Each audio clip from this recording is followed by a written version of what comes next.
Xavier, nous accueillons avec beaucoup de plaisir Raphaël Gaillard. Votre champ de compétences, monsieur le professeur, est fascinant. Vous êtes psychiatre. Bonjour monsieur. Bonjour à vous, chercheur en neurosciences, directeur du pôle hospitalo-universitaire de psychiatrie de l'hôpital Sainte-Anne à Paris.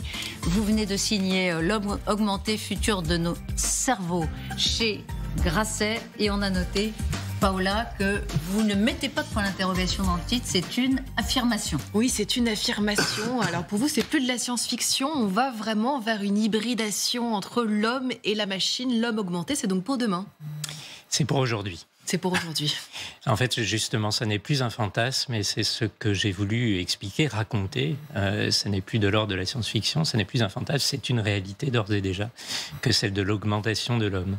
Et donc, il faut raconter en quoi consiste l'augmentation de l'homme, en quoi consiste cette hybridation technologique, quels qu'en soient les moyens, pharmacologiques, technologiques, neurotechnologiques, pour comprendre que ça n'est plus une perspective, mais déjà quelque chose en cours, soit pour soigner, c'est-à-dire réparer, soit pour augmenter. Et en fait, la frontière entre réparation et augmentation, elle est très ténue. Et modification, puisque votre livre s'ouvre avec un homme. Alors cet homme, on le connaît tous, c'est le milliardaire de la Silicon Valley qui s'appelle Elon Musk et qui, lui, veut nous implanter des puces dans notre cerveau. Alors son projet qui s'appelle Neuralink, vous allez nous le raconter pour l'instant. Il est en cours d'essai, de tests sur des animaux et bientôt sur des humains. En quoi consiste-t-il ? Alors Elon Musk, tout le monde connaît cet étonnant personnage et ses réussites successives dans plusieurs champs, avec probablement un objectif principal qui est celui d'emmener tout le monde, peut-être pas tout le monde, mais une partie de l'humanité sur Mars et d'aligner tout ce qu'il peut mettre en lien avec ce projet. Et avec Neuralink, son idée, c'est que l'intelligence artificielle sera bientôt d'une telle puissance que notre seule possibilité d'y faire face, c'est de nous augmenter en nous hybridant avec l'intelligence artificielle. D'augmenter nos capacités cérébrales pour ne pas être en concurrence négative avec l'intelligence artificielle. Exactement. La puissance de l'intelligence artificielle est telle que nos intelligences naturelles nécessiteraient une augmentation, une hybridation pour y faire face. Et comme ça n'est pas un homme à seulement spéculer, il s'y met très concrètement et donc il fonde cette entreprise qui s'appelle Neuralink et qui consiste à mettre des implants dans le cerveau d'animaux qui permettent de communiquer avec des machines. Donc ça consiste à ce que des interfaces cerveau-machine fassent communiquer le cerveau d'animaux avec des ordinateurs de façon à ce que les performances de ces animaux augmentent. Et on peut voir comme ça toutes sortes de choses, par exemple un singe capable de commenter. Voilà qu'on voit à l'écran justement. Racontez-nous cette expérience. Alors je vois... Alors, cette expérience-là consiste à ce que ce petit singe, elle est tout à fait étonnante, on lui apprend à jouer à un jeu informatique, vidéo, tout à fait simple. Un genre de Tetris, on va dire, pour exactement. Résumer. Et pour ça, évidemment, on le récompense toujours au cours de la partie. Il utilise ses mains, excusez-moi, c'est un lapsus, ses pattes pour commander le joystick permettant de commander ce joystick pour jouer à Tetris, par exemple. Et puis, au bout d'un moment, on débranche ce joystick et on s'aperçoit que par la simple pensée, il peut commander la position de cette petite raquette qui permet de positionner dans un jeu consistant à casser un mur de briques, par exemple, ou bien à positionner effectivement dans Tetris. C'est pas une spéculation. Non, c'est pas une spéculation, c'est une réalité. Le singe arrivait à commander la machine. Si vous allez si vous allez sur YouTube et que vous tapez Neuralink, Monkey, Elon Musk, vous trouverez des vidéos de singes qui commandent un jeu vidéo par la pensée. Mais donc c'est une réalité. Il pouvait le faire avec son joystick. Qu'est-ce que ça lui donne comme compétence cérébrale supplémentaire ? Alors là, pas grand-chose, si ce n'est une forme de transmission de pensée qui lui permet, en court-circuitant la patte, de commander directement le jeu vidéo. Alors, cette petite pièce, il faut la voir quand même, parce qu'elle fait la taille d'une pièce de monnaie. Elle va être donc dans notre cerveau, implantée par des machines, c'est-à-dire que ça passera même pas par le biais d'une main humaine, c'est-à-dire que la machine pourra mettre directement dans les cerveaux humains, et c'est capable du pire comme du meilleur. Alors, commençons par voir les prodiges de cette prouesse technologique. Par exemple, ça pourrait aider à soigner des maladies mentales telles que la schizophrénie ou l'autisme. C'est en tout cas ce que vend Elon Musk. Alors, tout à fait, et d'ailleurs c'est déjà une réalité, c'est-à-dire qu'aujourd'hui, partout dans le monde, on implante des patients ayant une maladie de Parkinson pour soigner leur maladie de Parkinson avec des électrodes intracérébrales qui viennent réguler les régions commandant la motricité dans le cerveau et donc corriger ce tremblement extrêmement invalidant de la maladie de Parkinson. On le fait en France ? On le fait en France, on le fait beaucoup en France, et même, je vais vous dire, c'est une invention française, puisque c'est celle d'Alim Benhabib à Grenoble, en France, pour laquelle il a obtenu le prix Lasker. Donc, ça n'est plus de la science-fiction, c'est une réalité thérapeutique pour certaines maladies de Parkinson, pour lesquelles le tremblement est le plus marquant. Donc, c'est une réalité clinique, et puis c'est utilisé dans certaines maladies psychiatriques, par exemple dans le trouble obsessionnel compulsif, dans la dépression résistante, certains travaux sont en cours, auxquels d'ailleurs nous participons très activement à Sainte-Anne. Et donc, c'est une perspective qui n'est pas que celle d'aller sur Mars, mais qui est concrètement d'aider des patients au quotidien pour des maladies qui sont extrêmement invalidantes. Y compris des paraplégiques, par exemple, qui peuvent remarcher via le biais d'une intelligence artificielle, d'un ordinateur. Ça, c'est assez impressionnant de voir ces images de ce paraplégique qui remarche, puisque, regardez-le, il est augmenté via ce casque. Alors, pour l'instant, c'est pas une puce, il porte ce casque, mais bon, à terme, est-ce que ça pourrait être dans son cerveau? Mais qu'est-ce qui se passe en fait là, par exemple? Il a une puce qui lui permet il a un ordinateur.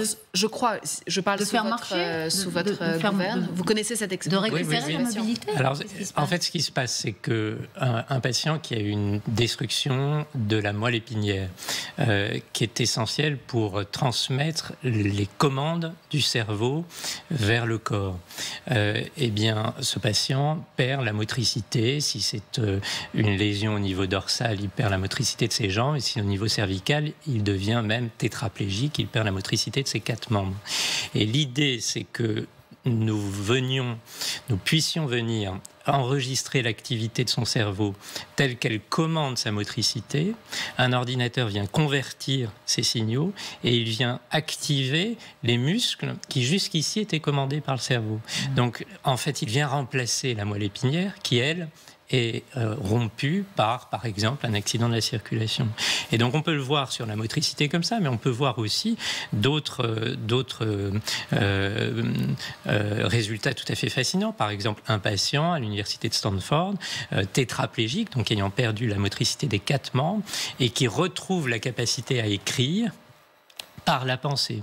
Il retrouve la capacité à écrire par la pensée, ça veut dire que 2 petites puces apposées sur sa boîte crânienne enregistre son activité cérébrale, il imagine des lettres et ces lettres lui permettent d'écrire, et figurez-vous qu'il écrit presque à la même vitesse que vous sur votre smartphone, puisqu'il écrit à 18 mots par minute alors que nous écrivons en moyenne à 23 mots par minute. Donc voilà une personne qui est extrêmement handicapée puisqu'elle ne peut plus écrire et qui parle... Il ne retrouve pas l'usage de sa main. Ben non. Il commande une machine, mais qui écrit exactement. Et qui écrit comme il l'aurait fait par la main. Mais on comprend bien l'intérêt pour réparer, entre guillemets, pour ceux qui ont des maladies ou des handicaps. Mais est-ce que vous pensez qu'on va être incité, les bien portants, à porter aussi ces puces pour être augmentés? On imagine parfois qu'une extension du téléphone soit implantée dans le cerveau, ce qui est assez effrayant.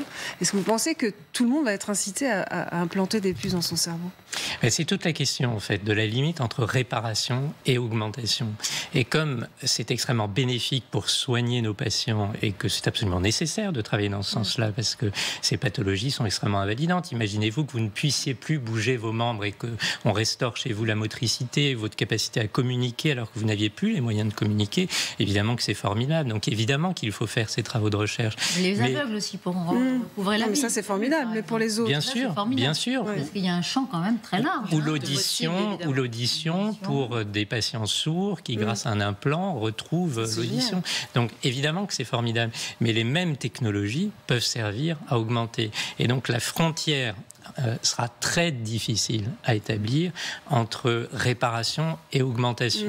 Alors évidemment, il y a des questions éthiques qui se posent, et dans nos sociétés, on sait très bien qu'on n'utilisera pas ces technologies sans qu'il y ait une nécessité. C'est-à-dire qu'il y a vraiment des contraintes éthiques qui font qu'on n'utilise ces technologies que quand il y a nécessité, vu la gravité de la pathologie.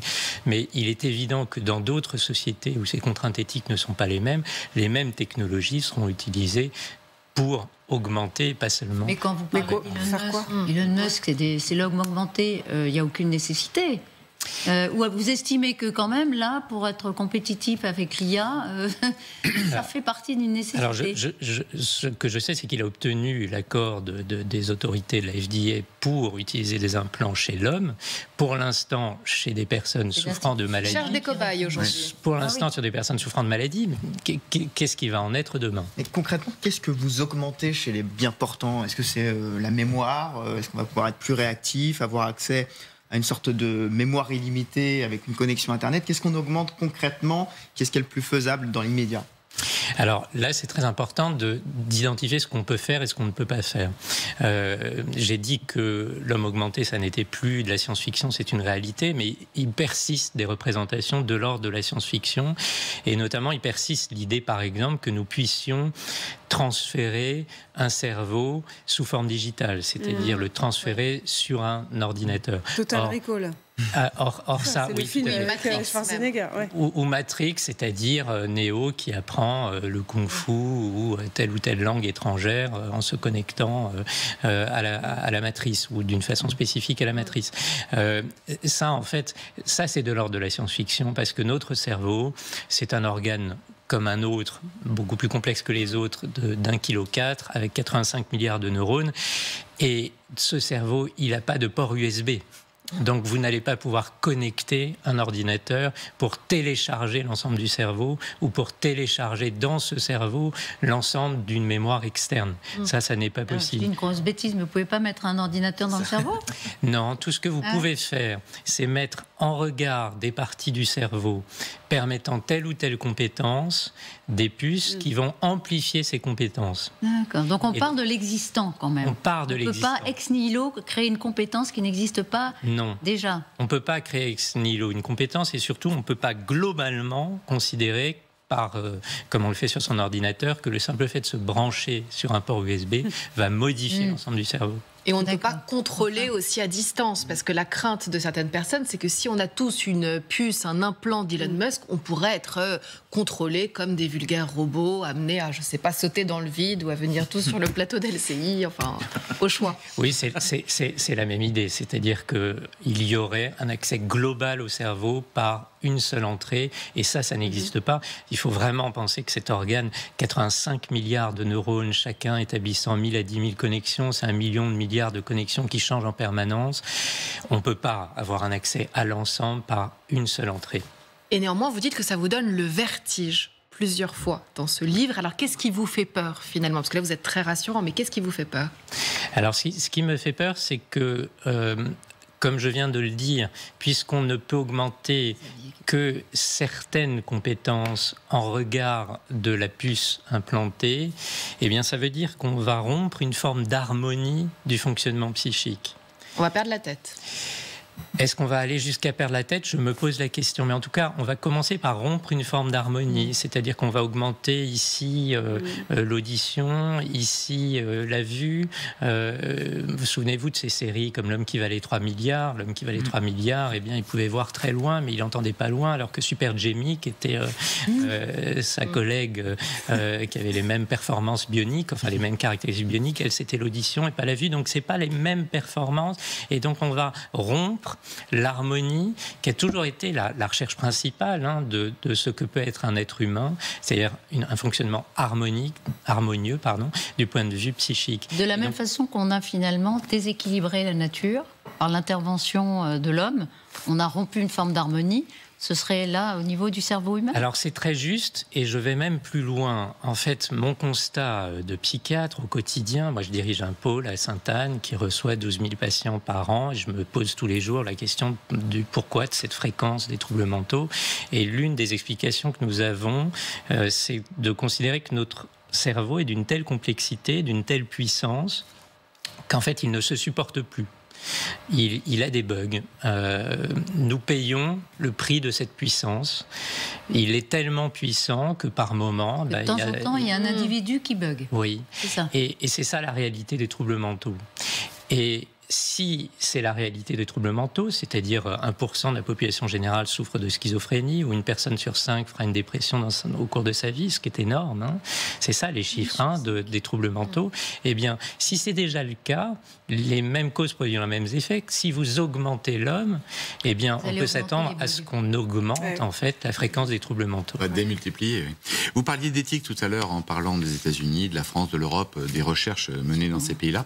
Est-ce que cela pourrait être utilisé par des pays qui n'ont pas forcément cette éthique, Russie, Chine, pour augmenter l'homme, et notamment, on le voit en ce moment dans les conflits qu'il y a dans le monde, pour participer à des guerres et en être victorieux?